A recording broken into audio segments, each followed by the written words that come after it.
That night, the fare was $127. The passenger handed him a $200 bill and said, "Keep the change." But the real reason he left the tip wasn't generosity. It was the photo he saw tucked behind the dashboard. A photo that revealed a truth nobody had ever bothered to ask about. David Martinez, 34 years old, Uber driver for 3 years running, works 12 hours a day, 7 days a week, doesn't talk much to anyone. Passengers saw him as just another quiet, reliable driver in a city full of strangers. Someone who showed up on time, drove safely, and disappeared back into the urban background. Until that night. When one passenger noticed something. When one conversation changed everything. And in that moment, the truth everyone had missed for 3 years finally came to light.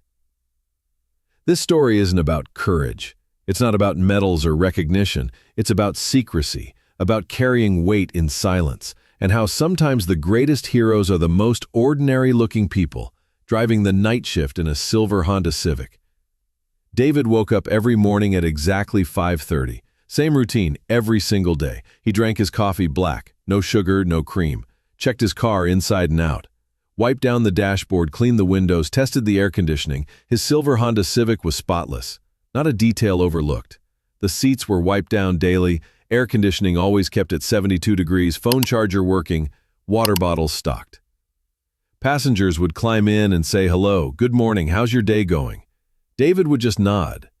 A polite acknowledgement, nothing more. He didn't like talking much. Didn't ask about their lives, their jobs, their problems. Didn't share his own. Didn't like playing music either. The radio stayed off. Silence was comfort for him. Silence was safety. In his glove compartment, tucked behind the insurance papers and registration, was a small photo. Faded edges, desert sand still clinging to one corner. Desert landscape, military tents, men in camouflage uniforms standing with weapons, their faces young, confident, unaware of what was coming.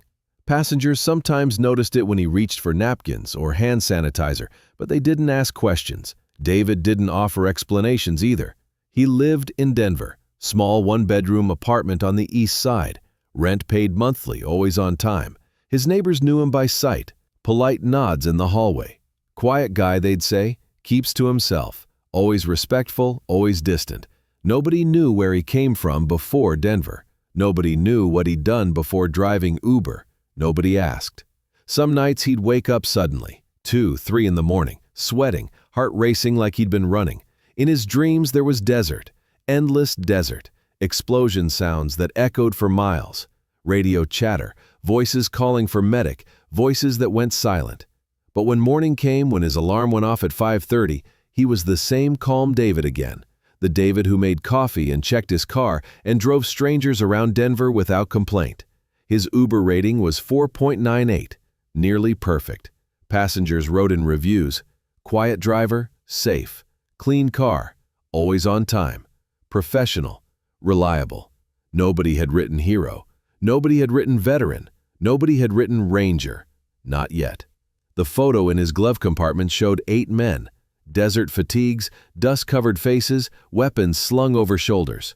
They were standing outside a forward operating base somewhere in Helmand Province, Afghanistan. The date on the back, written in faded ink, said March 2019. David was third from the left, younger then, different eyes. Eyes that hadn't seen what they would see in the months that followed. Thursday night, October 15th, David had just dropped off his last scheduled passenger, a businessman going to the airport, worried about missing his flight. David had gotten him there with time to spare. It was almost midnight. He was planning to head home, call it a night, try to get some sleep before the morning shift. But then his phone buzzed. One more ride request. Memorial Hospital.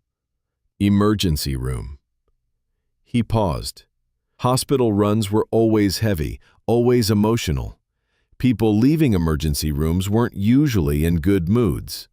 But the money was good, and David needed the money. So he accepted the ride, put the car in drive, and headed toward the hospital.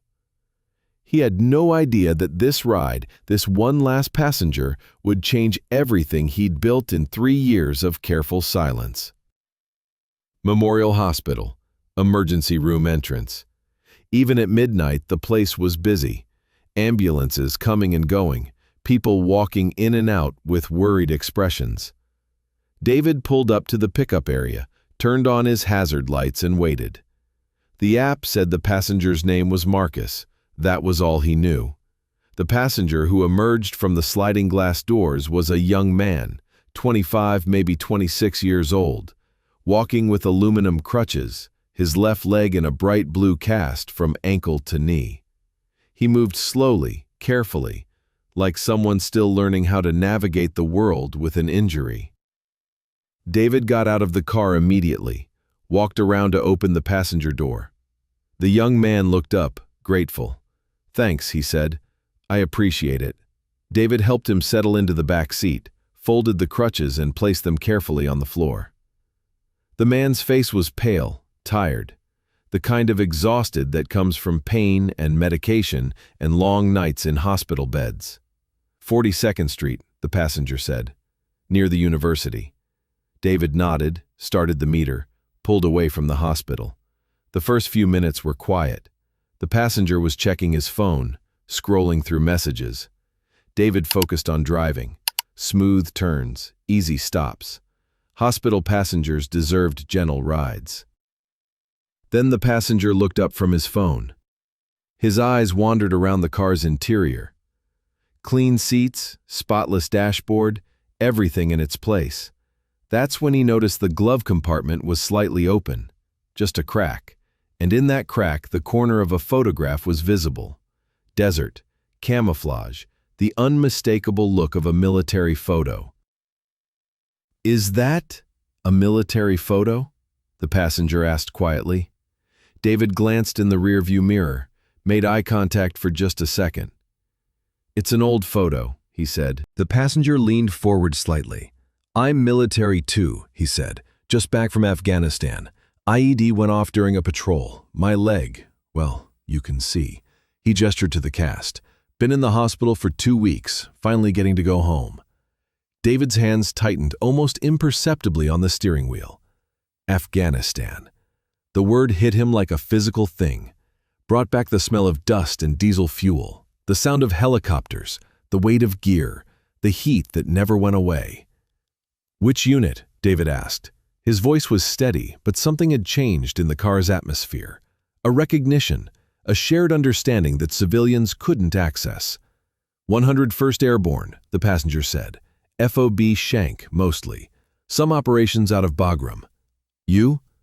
David paused. He hadn't talked about this in 3 years, not to anyone. Not to therapists, not to family, not to the few friends he'd managed to keep. But something about this moment, this injured soldier in his back seat, made the words come easier. "Rangers," he said finally. 75th Regiment. The passenger went quiet. Rangers carried weight in military circles. Respect.